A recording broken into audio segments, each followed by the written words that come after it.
Hello, here we are. We're going to get going with Exodus chapter 19. We remember that Jethro just came to visit Moses. That was Moses's father-in-law. And he helped him out with being a judge of the people. He suggested that he choose men that were trustworthy to help him judge the people. And so we're going to move on now. On the first day of the third month after the Israelites left Egypt, on that very day, they came to the desert of Sinai. After they set out from Rephidim, they entered the desert of Sinai, and Israel camped there in the desert in front of the mountain. Then Moses went up to God, and the Lord called to him from the mountain and said, "This is what you are to say to the descendants of Jacob, and what you are to tell the people of Israel. You yourselves have seen what I did to Egypt, and how I carried you on eagle's wings and brought you to myself. Now, if you obey me fully and keep my covenant, then out of all nations you will be my treasured possession. Although the whole earth is mine, you will be for me a kingdom of priests and a holy nation. These are the words you're to speak to the Israelites." So Moses went back and summoned the elders of the people and set before them all the words the Lord had commanded him to speak. The people all responded together, "We will do everything the Lord has said." So Moses brought their answer back to the Lord. The Lord said to Moses, "I'm going to come to you in a dense cloud so that the people will hear me speaking with you and will always put their trust in you." Then Moses told the Lord what the people had said. And the Lord said to Moses, "Go to the people and consecrate them today and tomorrow. Have them wash their clothes and be ready by the third day, because on that day the Lord will come down on Mount Sinai in the sight of all the people. Put limits for the people around the mountain and tell them, be careful that you do not approach the mountain or touch the foot of it. Whoever touches the mountain is to be put to death. They're to be stoned or shot with arrows. Not a hand is to be laid on them. No person or animal shall be permitted to live." So apparently you desecrate yourself if you touch even the foot of the mountain. "Only when the ram's horn sounds a long blast may they approach the mountain." After Moses had gone down the mountain to the people, he consecrated them, and they washed their clothes. Then he said to the people, "Prepare yourselves for the third day. Abstain from sexual relations." On the morning of the third day, there was thunder and lightning with a thick cloud over the mountain and a very loud trumpet blast. Everyone in the camp trembled. Then Moses led the people out of the camp to meet with God. And they stood at the foot of the mountain. Mount Sinai was covered with smoke because the Lord descended on it in fire. The smoke billowed up from it like smoke from a furnace, and the whole mountain trembled violently. As the sound of the trumpet grew louder and louder, Moses spoke, and the voice of God answered him. The Lord descended to the top. The Lord descended, so he came down to the top of Mount Sinai and called Moses to the top of the mountain. So Moses went up, and the Lord said to him, "Go down and warn the people so they don't force their way through to see the Lord, and many of them perish. Even the priests who approach the Lord must consecrate themselves, or the Lord will break out against them." Moses said to the Lord, "The people cannot come up Mount Sinai because you yourself warned us. Put limits around the mountain and set it apart as holy." The Lord replied, "Go down and bring Aaron up with you, but the priests and the people must not force their way through to come up to the Lord, or he'll break out against them." So Moses went down to the people and told them. Exodus 20. And God spoke all these words. "I am the Lord your God who brought you out of Egypt, out of the land of slavery. You shall have no other gods before me. You shall not make for yourself an image in the form of anything in heaven above, or on the earth beneath, or in the waters below. You shall not bow down to them or worship them, for I, the Lord your God, am a jealous God, punishing the children for the sin of the parents to the third and fourth generation of those who hate me, but showing love to 1,000 generations of those who love me and keep my commandments. You shall not misuse the name of the Lord your God, for the Lord will not hold anyone guiltless who misuses his name. Remember the Sabbath day by keeping it holy. Do you recognize these? These are the 10 commandments being spoken by God to the people.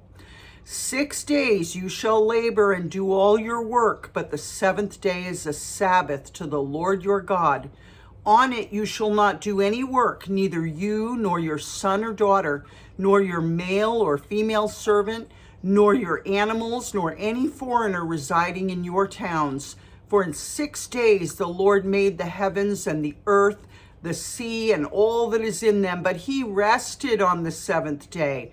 Therefore the Lord blessed the Sabbath day and made it holy. Honor your father and your mother, so that you may live long in the land the Lord your God is giving you. You shall not murder. You shall not commit adultery. You shall not steal. You shall not give false testimony against your neighbor. You shall not covet your neighbor's house. You shall not covet your neighbor's wife, or his male or female servant, or his ox or donkey, or anything that belongs to your neighbor. When the people saw the thunder and lightning and heard the trumpet and saw the mountain in smoke, they trembled with fear. They stayed at a distance and said to Moses, "Speak to us yourself and we'll listen, but don't have God speak to us or we'll die." Moses said to the people, "Do not be afraid. God has come to test you so that the fear of God will be with you to keep you from sinning." The people remained at a distance while Moses approached the thick darkness where God was.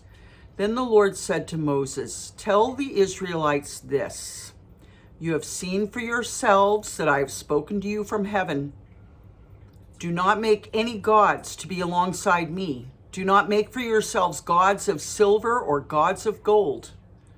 Make an altar of earth for me and sacrifice on it your burnt offerings and fellowship offerings, your sheep and goats and cattle. Wherever I cause my name to be honored, I will come to you and bless you. If you make an altar of stones for me, don't build it with dressed stones, for you will defile it if you use a tool on it. And don't go up to my altar on steps, or your private parts may be exposed." So apparently while walking up the steps, their robe may open. So the Lord wants everything completely holy, okay? He doesn't want the stones, if they make a stone altar, he doesn't want carved stones or anything fancy. He just wants plain stones. So this is simplicity and holiness. Exodus 21. These are the laws you are to set before them. If you buy a Hebrew servant, he's to serve you for 6 years. But in the 7th year, he shall go free without paying anything. This is the Lord telling Moses. If he comes alone, he is to go free alone. But if he has a wife when he comes, she's to go with him. If his master gives him a wife and she bears him sons or daughters, the woman and her children shall belong to her master, and only the man shall go free. But if the servant declares, "I love my master and my wife and children and do not want to go free," then his master must take him before the judges. He shall take him to the door or the doorpost and pierce his ear with an awl. That would be just like piercing our ears the way we do. Then he will be his servant for life. Awl is spelled A-W-L. It's a little tool. If a man sells his daughter as a servant, she is not to go free as male servants do. If she doesn't please the master who selected her for himself, he must let her be redeemed. In other words, get some kind of payment for her. He has no right to sell her to foreigners because he's broken faith with her. If he selects her for his son, he must grant her the rights of a daughter. If he marries another woman, he must not deprive the first one of her food, clothing, and marital rights. So if he takes this female servant as a wife and then marries someone else, she still gets all the benefits of being a wife. If he doesn't provide her with these three things, she is to go free without any payment of money. Anyone who strikes a person with a fatal blow is to be put to death. However, if it's not done intentionally, but God lets it happen, once again, God being the one in charge of everything, the one in control, who does allow things, but remember, it all works together for our good. No matter how painful, you have to keep trusting God. However, if it is not done intentionally, but God lets it happen, they are to flee to a place I will designate. So that's a nod towards a sanctuary city. But if anyone schemes and kills someone deliberately, that person is to be taken from my altar and put to death. Anyone who attacks their father or mother is to be put to death. Anyone who kidnaps someone is to be put to death, whether the victim has been sold or is still in the kidnapper's possession.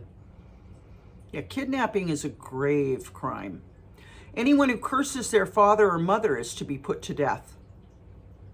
Whoa. If people quarrel and one person hits, thank goodness we have Jesus, huh? He kind of got in the way of all of these very severe laws, but this is how the Lord's setting it up for the Israelites to live, okay? If people quarrel and one person hits another with a stone or with their fist and the victim doesn't die but is confined to bed, the one who struck the blow will not be held liable if the other can get up and walk around outside with a staff.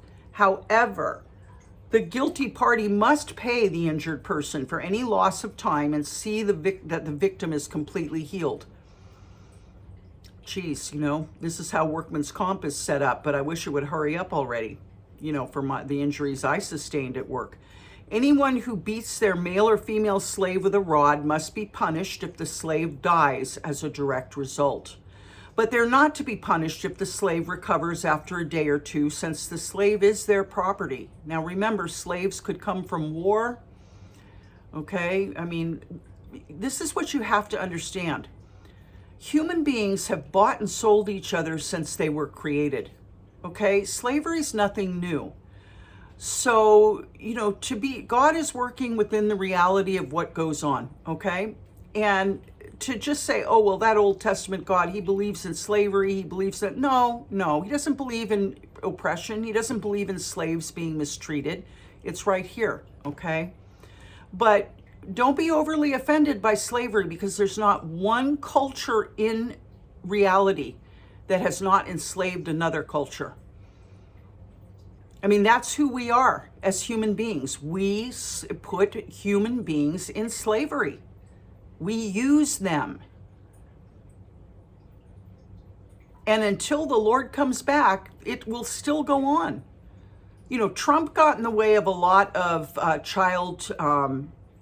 child racket, selling children as sex slaves. He got in the way of that and really destroyed and tore down a lot of that stuff, but it's still there, okay? And it's most likely going to be here until the Lord returns. Man is fallen, okay? If people are fighting and hit a pregnant woman and she gives birth prematurely, but there's no serious injury, the offender must be fined whatever the woman's husband demands and the court allows. But if there's serious injury, you're to take life for life. Eye for eye, tooth for tooth, hand for hand, foot for foot, burn for burn, wound for wound, bruise for bruise. This is the Old Testament. Jesus came and started to talk about the heart condition. He said, you've heard it said, an eye for an eye. I'm saying, blah, blah, blah. We'll get there again. But the point is, Jesus talked about the condition of our heart. The 10 Commandments says, don't commit adultery. Jesus said, well, you've heard it said, don't commit adultery. But I'm telling you, if you look on a woman lustfully, you've already committed adultery. Speaking of the condition of your heart, showing you how to make it from the root, from the heart, to how to make it clean, how to be clean, okay?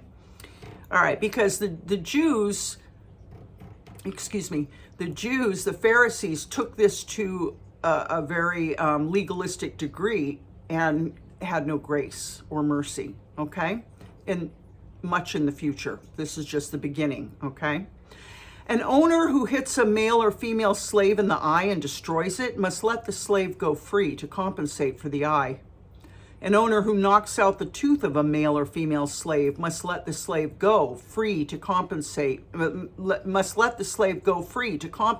the tooth.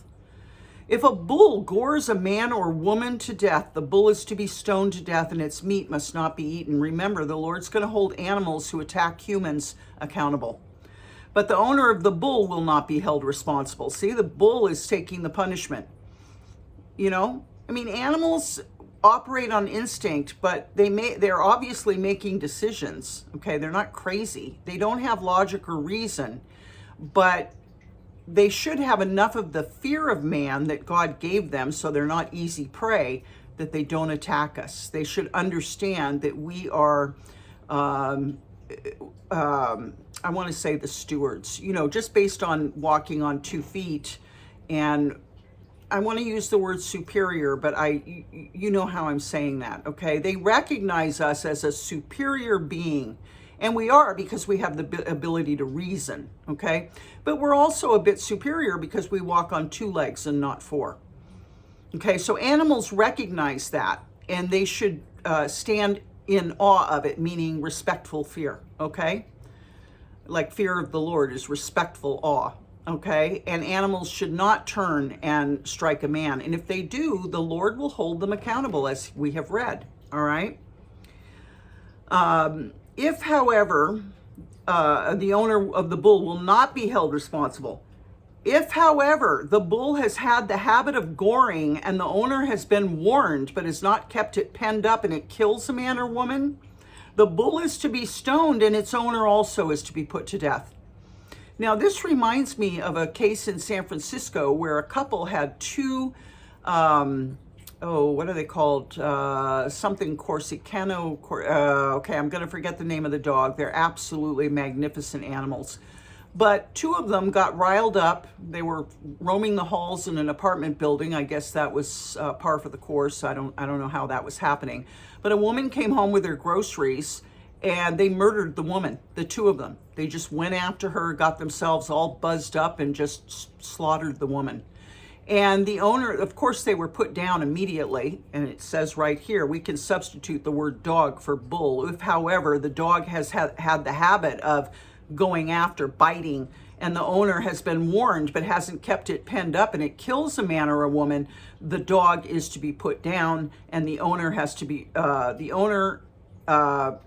its owner also is to be put to death. Now, they did not put the owners to death, but I believe they went to prison. Okay, because they were responsible. What are these dogs called? Cane Corso, C-A-N-E. They're Italian Mastiffs, and it's pronounced Cane, and then Corso is C-O-R-S-O. And they're magnificent. We have one living here in our, in the you know, this is 3 different groups of, you know, apartments and townhouses.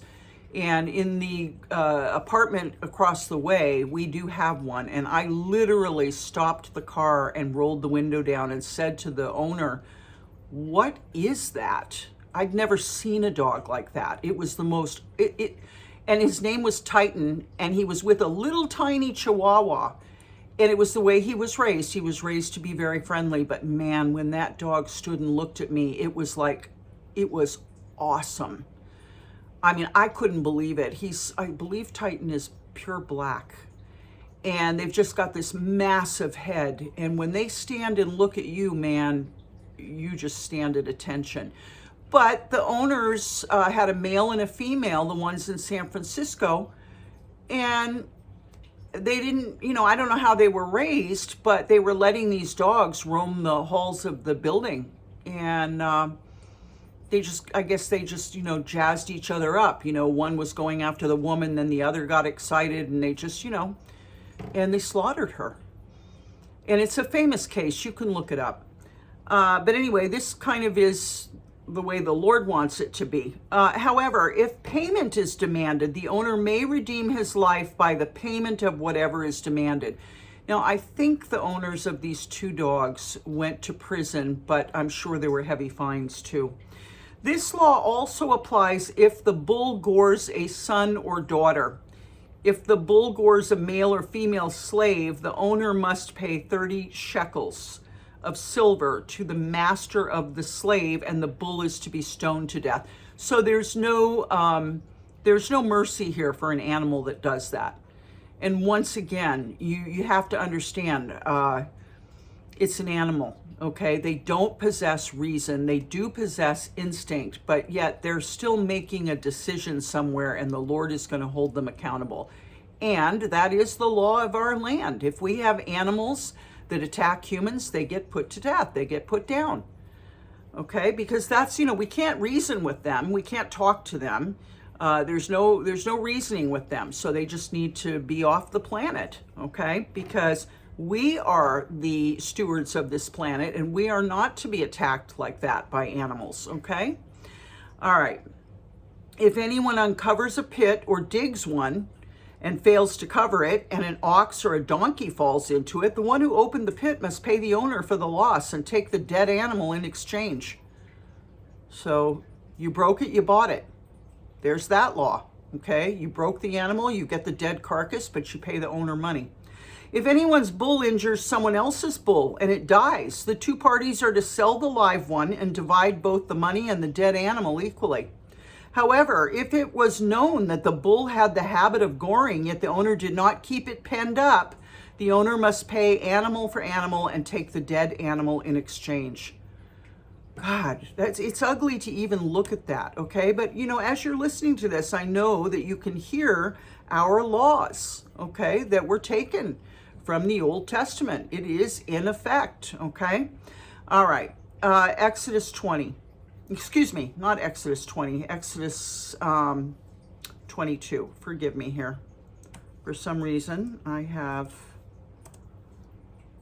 Exodus 20 twice. Okay, here we go. Whoever steals an ox or a sheep and slaughters it or sells it must pay back 5 head of cattle for the ox and 4 sheep for the sheep. If a thief is caught breaking in at night and is struck a fatal blow, the defender is not guilty of bloodshed. There's your shoot to kill law if someone breaks into your property. Here it is right here. Exodus 22, verse 2. 22:2. If a thief is caught breaking in at night and is struck a fatal blow, if he's killed, the defender is not guilty of bloodshed. But if it happens after sunrise, the defender is guilty of bloodshed. So if someone breaks in at night, they're taking their life in their hands. They can be killed. And the person who kills them is going to walk free. But if they do it during the day, after sunrise, the defender is guilty of bloodshed. So I'm thinking that means that there must be the ability in the day to leave the house or call for help. Like, in other words, society is up and about and you can reach out for help. Anyone who steals must, and I don't know if that law is in effect. I do know that if someone trespasses, they can be shot. I know those laws are under, I know there's fighting over it because of gun control, etc. Anyone who steals must certainly make restitution, but if they have nothing, they must be sold to pay for their theft. If the stolen animal is found alive in their possession, whether ox or donkey or sheep, they must pay back double. If anyone grazes their livestock in a field or vineyard and lets them stray and they graze in someone else's field, the offender must make restitution from the best of their own field or vineyard. If a fire breaks out and spreads into thorn bushes so that it burns shocks of grain and standing grain, or the whole field, the one who started the fire must make restitution. There's our fire laws, okay? Although we put arsonists in jail. If anyone gives a neighbor silver or goods for safekeeping and they are stolen from the neighbor's house, the thief, if caught, must pay back double. But if the thief is not found, the owner of the house must appear before the judges, and they must determine whether the owner of the house has laid hands on the person's property. In all cases of illegal possession of an ox, a donkey, a sheep, a garment, or any other lost property about which somebody says, "This is mine," Both parties are to bring their cases before the judge. The one whom the judges declare guilty must pay back double to the other. Okay, so this is if you have any kind of property and somebody has illegally possessed it. You go before the judges, and the one who's found guilty is going to pay back double. Okay, so don't take what isn't yours. If anyone gives a donkey, an ox, a sheep, or any other animal to their neighbor for safekeeping, and it dies or is injured or is taken away while no one is looking, the issue between them will be settled by the taking of an oath before the Lord that the neighbor didn't lay hands on the other person's property. The owner is to accept this and no restitution is required. But if the animal was stolen from the neighbor, restitution must be made to the owner. So if you're keeping something for somebody and somebody steals it, you have to cover that, okay? Just like Jacob did with Laban. Whenever his sheep were taken by wolves or Laban's sheep that Jacob was tending, Jacob had to make up the difference, okay? He had to either pay Laban or substitute. I don't know how they did it, but Jacob stated, anytime one was torn or taken, I made up the difference to you, okay? If it was torn to pieces by a wild animal, the neighbor shall bring the remains as evidence and shall not be required to pay for the torn animal. Okay. If anyone borrows an animal from their neighbor and it's injured or dies while the owner isn't present, they must make restitution. Okay, that's kind of obvious. But if the owner is with the animal, the borrower will not have to pay. If the animal was hired, the money paid for the hire covers the loss. If a man seduces a virgin who's not pledged to be married and sleeps with her, he must pay the bride price, and she shall be his wife. In those days, they had dowries, and you gave a price to the family, okay, for the daughter. If her father absolutely refuses to give her to him, he must still pay the bride price for virgins. That would be a high price because she's a virgin. So don't seduce anybody because you're going to pay for it one way or another. Do not allow a sorceress to live. Old Testament, folks. And usually it says do not allow a witch to live, but witch covers a lot of things. Sorceress, it's clear what it is. Anyone who has sexual relations with an animal is to be put to death. Okay. Believe it or not, there's something called zoophobia, I believe, and it's people that have sex with animals. It's their thing, okay? We don't put them to death, and usually they hide it and don't get caught. Occasionally they do. I've never looked into it to see what kind of penalty they pay, but here in the Old Testament, you're going to be put to death. Whoever sacrifices to any god other than the Lord must be destroyed. Once again, Old Testament. Don't mistreat or oppress a foreigner, for you were foreigners in Egypt. Don't take advantage of the widow or the fatherless. If you do, they cry out to me, and I'll certainly hear their cry. My anger will be aroused, and I'll kill you with the sword. Your wives will become widows, and your children fatherless. I don't know if I should bring up this story or not, but I remember somebody oppressed me really badly. It was a man. He did come to me at one point in tears, but before he did that, the Lord showed me a scripture about his sons being fatherless and hungry, and I don't remember where it was. It might have been in Psalms or something. And I remember shuddering and being frightened. And, he's lost. Now, I don't want to put this out there as a hey, ha, ha, because this is so tragic. He had 3 children. This was way before he had children. He ended up marrying a friend that I knew, and they had 3 children, 2 sons, and then they had a daughter, and both sons committed suicide. And I thought about the Lord as I was in tears looking at those scriptures and shuddering over them. And, this man is saved, okay? And I'm not saying that was a punishment, and certainly not for anything he ever did to me, but it's horrifying. Let's just leave it at that, okay? It's like, and I have been a widow with a fatherless child for over 30 years.